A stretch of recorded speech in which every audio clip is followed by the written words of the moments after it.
many, many books written about Father Serra, but all types. Some glorified him, some criticized him. Last November, when I heard the team that's going to speak to us now tell us about Father Serra in his own words, what he was like and what he meant, I thought it would be a good topic for us to hear tonight. So I am very pleased and honored to introduce to the Serra International Convention an outstanding team of world-acclaimed and recognized scholars and experts on our mentor, Blessed Serra. They have together authored and edited a number of books, including The History of Alta California, Lands of Promise and Despair, Chronicles of Early California, 1535 to 1845, Testimonials, Early California through the eyes of women there. To Toll in the Vineyard of the Lord, Contemporary Scholarship on Junipero Serra. They have received many awards. So I am pleased to introduce to you Rosemary Beebe, a Spanish literature professor at the University of Santa Clara, down the road here, one of the missions that Blessed Serra founded, and her husband, Rosemary's husband, Robert M. Senkewicz, also a professor of history at the Santa Clara University. And I just found out now they had their 15th anniversary, 20th anniversary yesterday, so let's give a round of applause.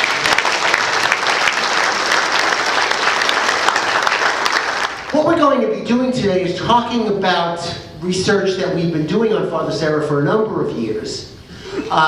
Rosemary, as Greg said, is a Spanish teacher, and I'm a history teacher. Our collaboration enriches both disciplines, we think.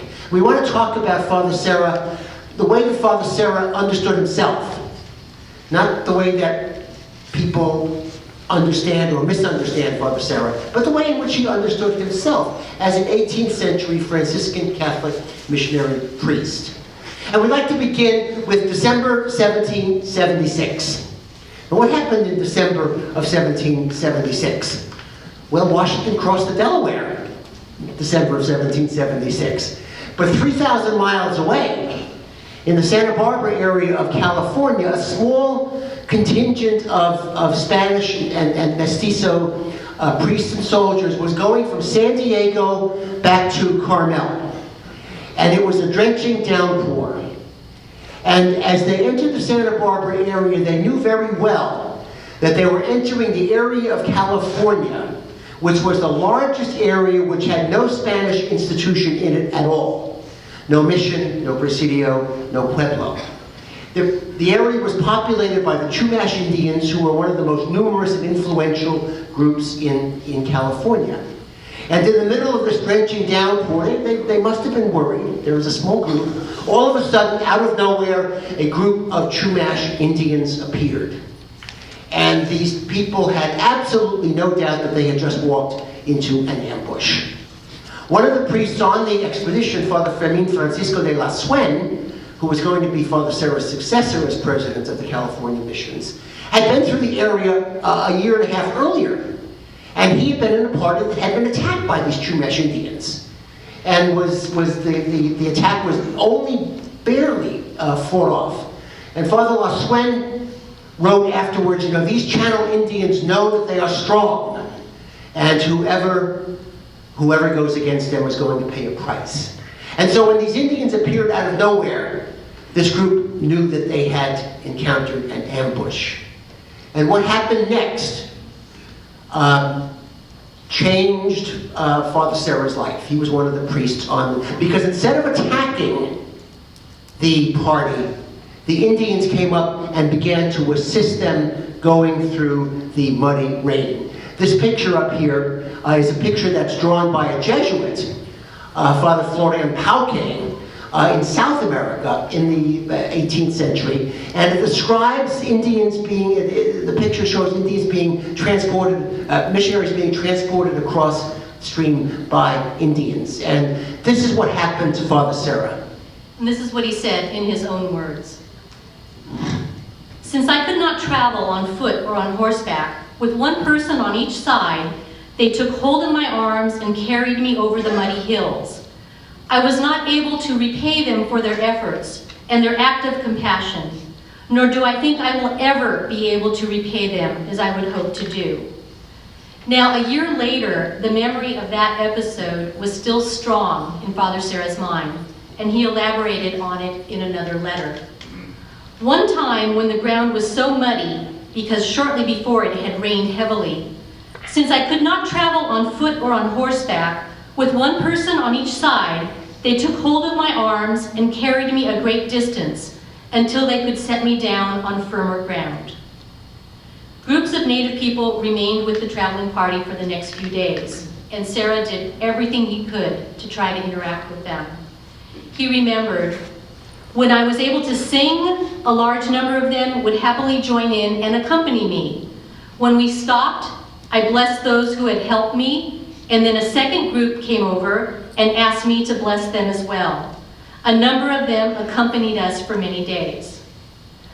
Father Serra concluded his account by recording the intense feeling he had for these people.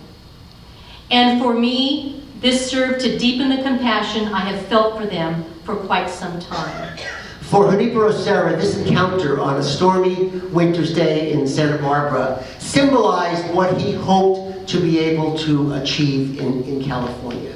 The natural human bond between Chumash Indians and Spanish missionaries would gradually lead to contact, and through this contact, a contact marked by compassion and respect, the native people, as Father Serra hoped, would gradually come to understand the truth of Christianity. As a Franciscan, Junipero Serra very much felt himself in the footsteps of St. Francis, and that St. Francis had preached to the Sultan of Egypt in the 13th century, respectfully and with dialogue. Serra hoped that his activity in California, with respect and dialogue, would lead to the conversion of the native peoples of California. Serra left behind many writings, and in these writings we get a window into the man and into his soul. Through his writings, Father Serra displayed a wide range of human emotions. For example, before setting sail from Cadiz to cross the Atlantic, Serra wrote a letter to a priest in Mallorca in which he expressed how he felt as he was faced with the probability of never seeing his aging parents again. His language conveyed a poignant mix of joy and sadness, anticipation and regret, enthusiasm and melancholy. This is what he said. My beloved friend, I am at a loss for words, yet overwhelmed by emotion as I depart. I beg you once again to comfort my parents. I know they will be greatly affected by my leaving. I wish I could instill in them the great joy that I am experiencing, because I believe they would urge me to go forth and never turn back.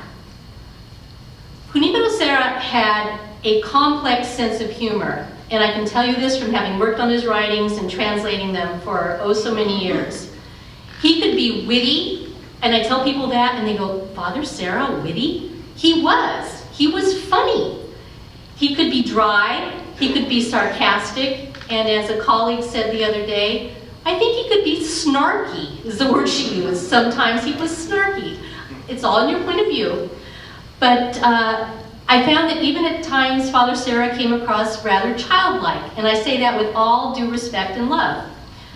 In the following example, taken from Serra's Baja California diary, he describes what happened to a burro, and he plays on the word homicide. And when I translated this, I tell you, my husband can tell you, I started cracking up. I thought it was really, really funny. So I hope the humor is not lost on you. On today's journey, one of the Señor Gobernador's servants, a Genoese cook, showed the strength of his sword by thrusting it through the hindquarters of a she-ass, because the animal had the audacity of cutting in front of the cook when he was riding, thus slowing him down. The she-ass died at the cook's feet. The Señor Gobernador was convinced a crime had been committed based on the statements of eyewitnesses and the confession of the man who committed the burricide. It's funny, homicide, and in Spanish he had it as burrocidio. It was a crack up. I thought it was funny. Anyway. Serra also experienced anger, like we all do. But he made every effort to keep that anger within the boundaries of diplomacy and tact. When he felt he was being unjustly attacked or criticized, he would respond in a forceful but contained manner.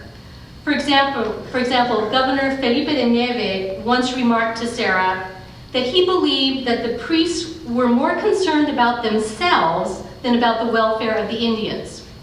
Serra minced no words in his response to Neve. He was polite, but his anger was not far from the surface. And this is what he says. If our request for the advancement of the missions and for the equitable payment of what is due them appears to be excessive, one must keep in mind that this was achieved through the toil of many poor and wretched Indians. And if advocating effectively on their behalf has the appearance of greed, many saints who have come before us and who have surpassed us will not be free from that accusation. If the clothing and provisions requested are to stave off hunger and cover the Indians' nudity, doing so should appear as an act of charity.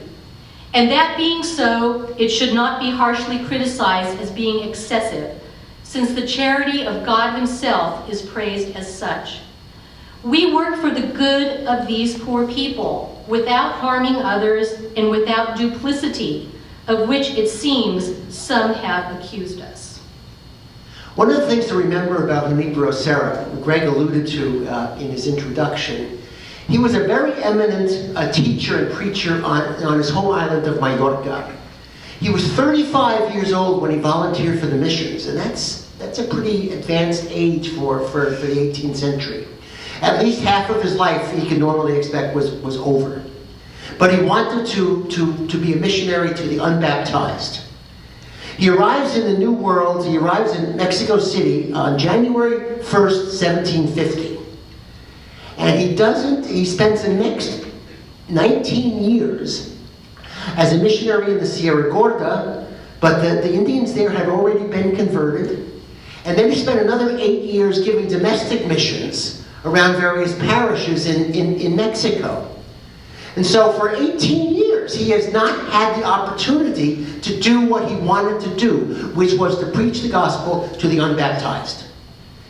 And in 1767, the Jesuits are expelled from New Spain, and the Franciscans are sent to Baja California to take over one of the Jesuit mission systems in Baja California. Serra loved that, because he knew that the Jesuits were moving further and further north in Baja California, and that they were gradually expanding the mission frontier and meeting unbaptized people.